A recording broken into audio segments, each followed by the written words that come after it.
What's going on, guys? I got a special guest for everybody tonight, the Ace of Spade, Lady Jade, joining us tonight.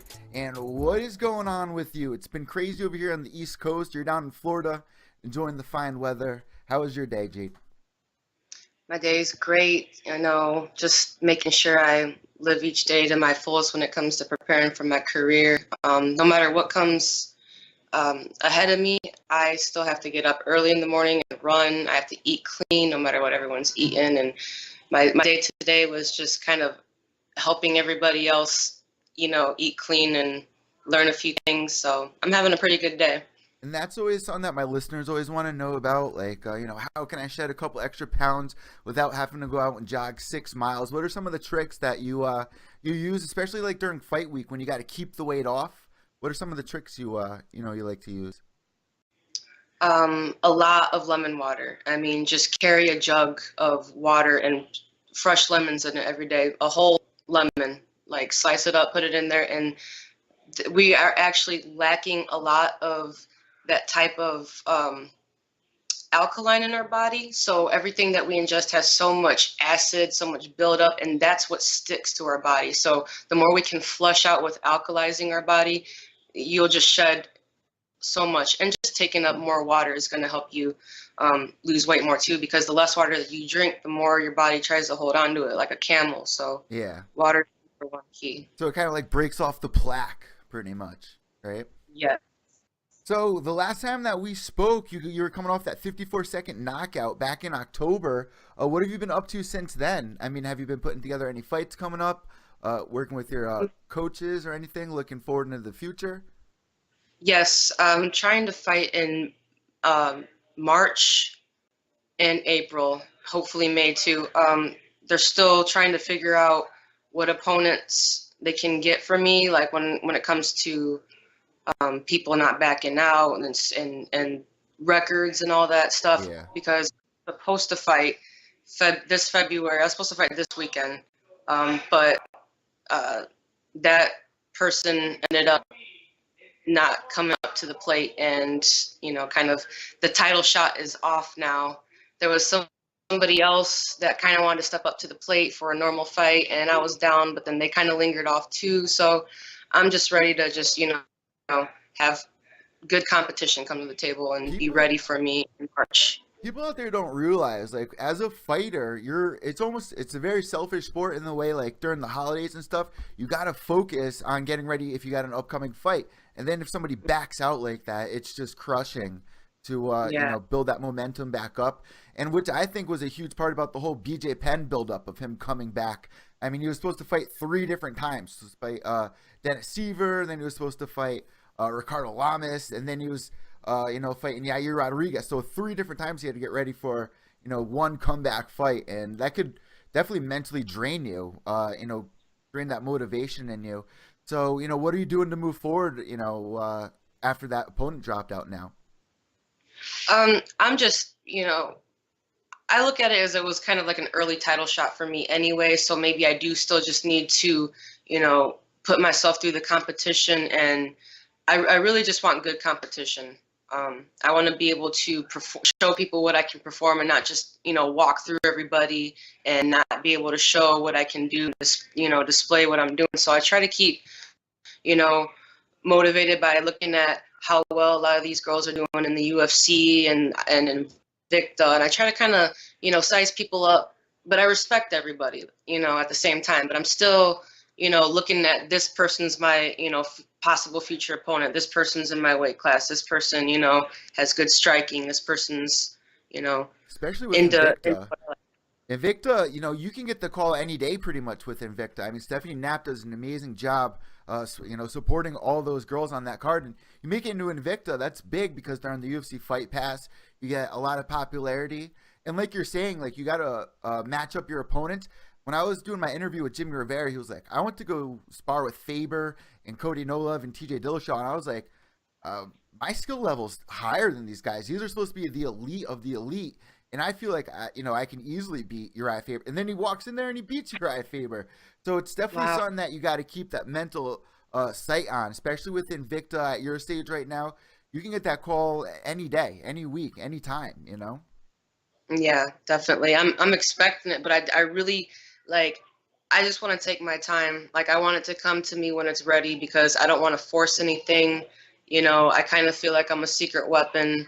And I'm ready for them when they finally discover me. I'm not trying to like wave flags at them, like come get me already or nothing. I'm taking my time and trying to be healthy, make sure like all my joints and all my ligaments are, good, and I don't have any reoccurring injuries and stuff like that. Because I train a lot. I train like every day. If I'm not training, I feel like I'm missing out on something.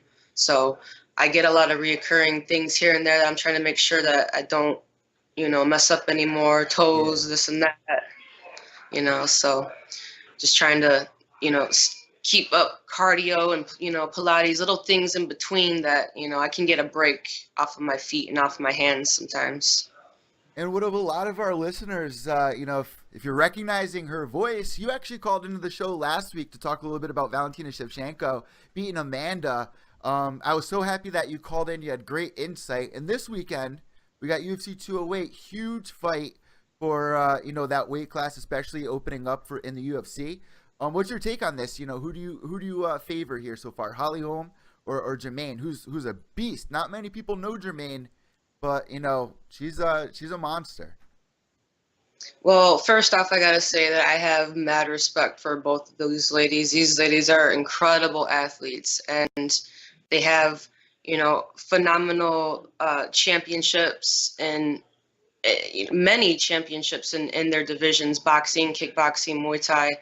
I feel like both these ladies are humble, and both these ladies are actually interested in the fight and doing, loving the sport as it is, and not just settling for less. I don't see that in either of them.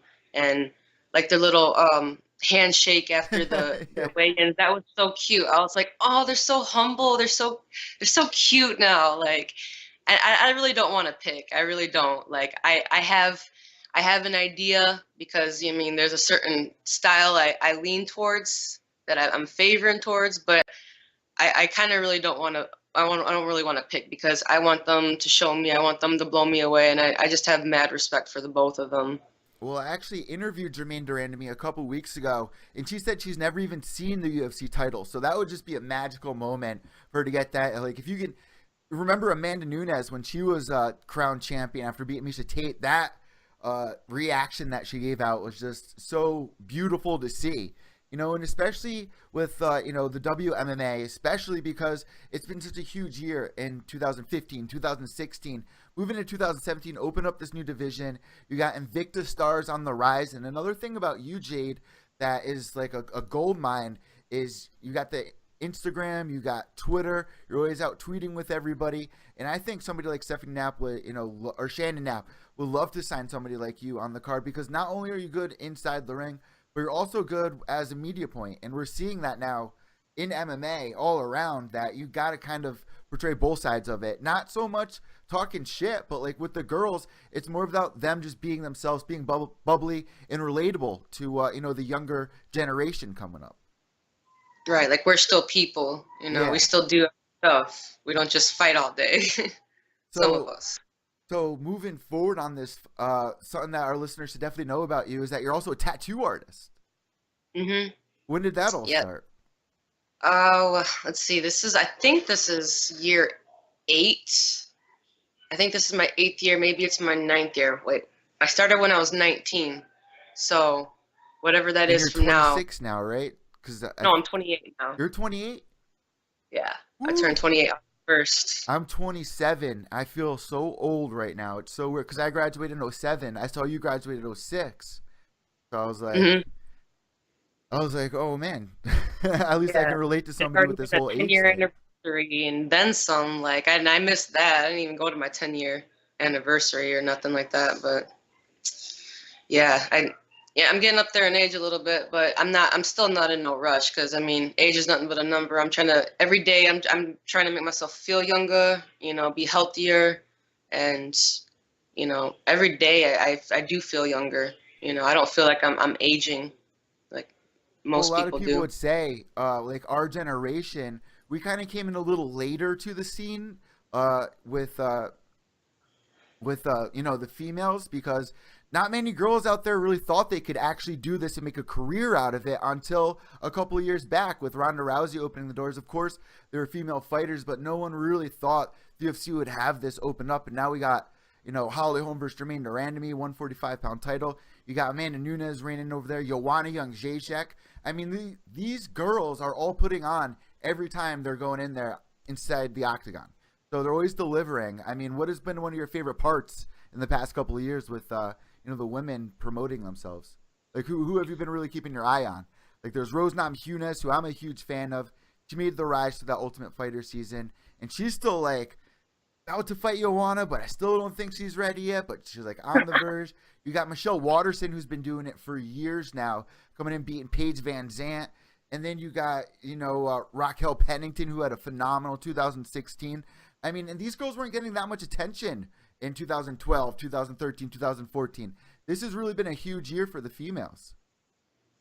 Yeah, a lot of them I feel have been underrated and stuff, but you know, I really love them all. I mean, even Rhonda when she was being a little bit of a bully and stuff, like I On wasn't that too big season. of a fan when she wasn't being as humble, but like I still had mad respect for her. Everybody that's been a pioneer in each weight class, and Joanna and Jacek, I definitely love her. She's like one of my top faves, and definitely the Shevchenkos, Antonia and Valentina. I've had my eyes on them for the longest Relivs. because I love Muay Thai. I love the art. I have it tattooed on my leg, That's and awesome. it's pretty much the same one she's got, only it's black and red. And let's see, I don't know if you can see it. Oh, move it a little bit further. We're almost on it. We almost saw it. You see it? Nice. That's I badass. love Muay Thai, so I've been following them for the longest, and I've been waiting for one of them to break through, like into the UFC or something, like anytime. And they really, Shevchenko really, busted through and made a name for herself this year. I was surprised because I didn't think that was going to happen for a while. I've I been like a lot of the Brazilians too, like Andrade and Gadelha. They're really powerful. You Well, know what I that's going to mean? be the next Like, fight there. What do you think's going to happen in that fight? Andrade versus Joanna. oh, it's going to be interesting because Joanna's just got those hands on point. She's so fast. She's so technical. She trains like a monster. And Andrade just has this like beastly power that no one's seen yet. So it's going to be an epic duel. I don't really even know what to think about that. It's either going to Yeah, I be know. someone's going to be faster or someone's going to be more powerful. So one last thing I wanted to ask you as we're moving towards the end of this interview. You're training down in Florida. I mean, who are you training with, and who's at your gym that we should maybe keep our eyes on? I'm training with Team Full Affliction, and we're out of Ocala. Oka, Um, LA. That's where the A Day to Remember's out of. yeah, One of my yeah, favorite and bands.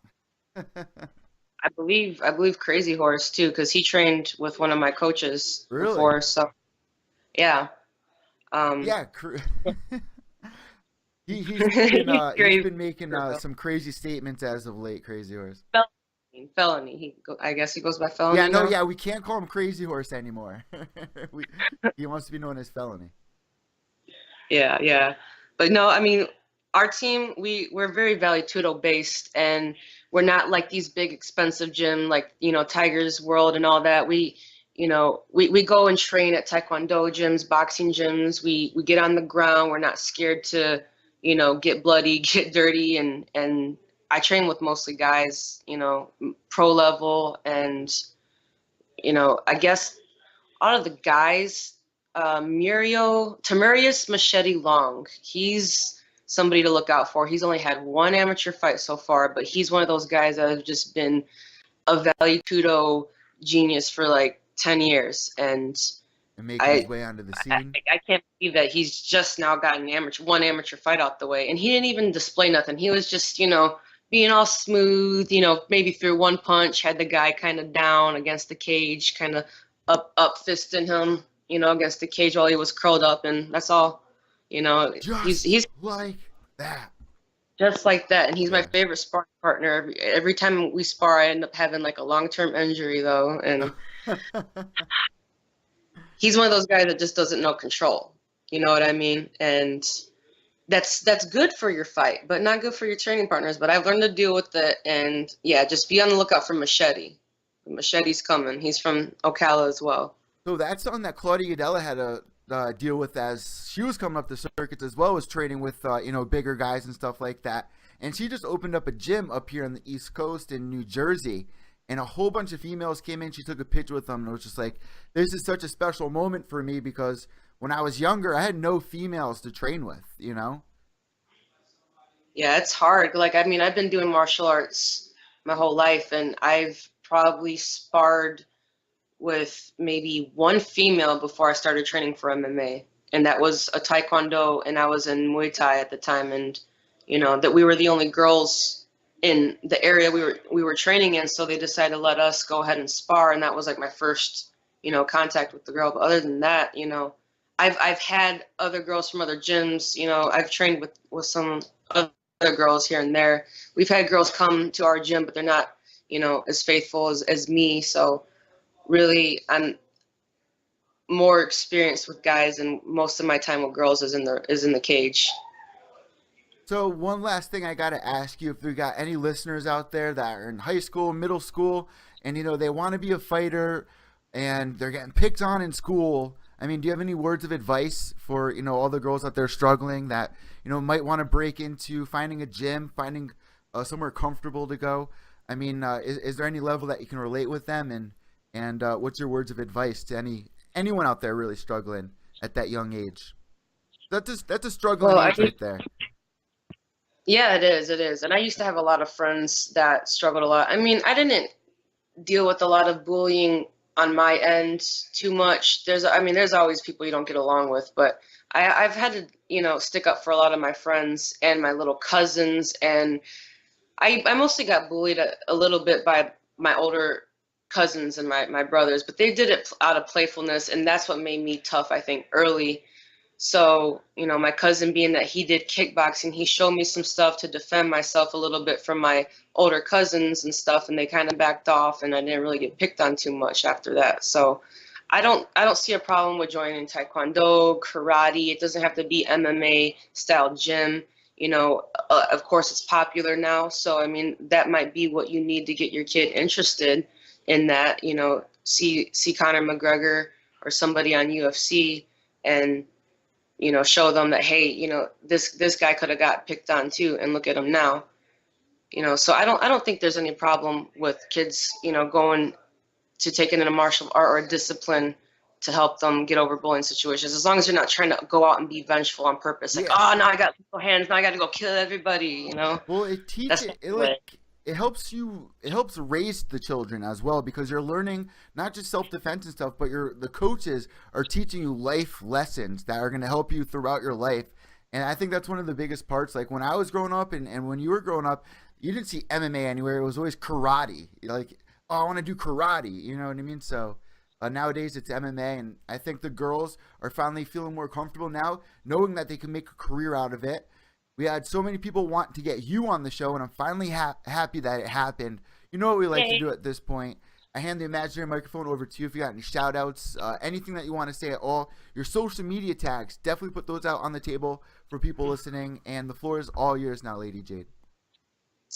I just want to say thank you for all of your support through your podcast and Pure EVil MMA family, and everybody else that's been my friend on Twitter since the beginning. It's been a long road. I almost got 1,000 followers now.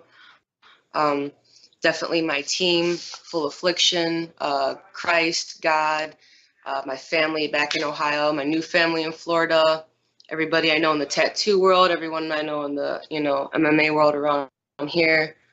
Thanks for all the love and support. My Twitter is Ace of Spades /Lady Jade. and my Instagram is Ace of Spades MMA. Thank you so much for coming on Pure EVil MMA. I hope you have good skill in your upcoming fight. Once you find out what it is, make sure you tell us. Have a great night, Lady Jade. I will for sure. Thank you for having me on the show, Eddie. Have a great day and a good podcast. Have a good one.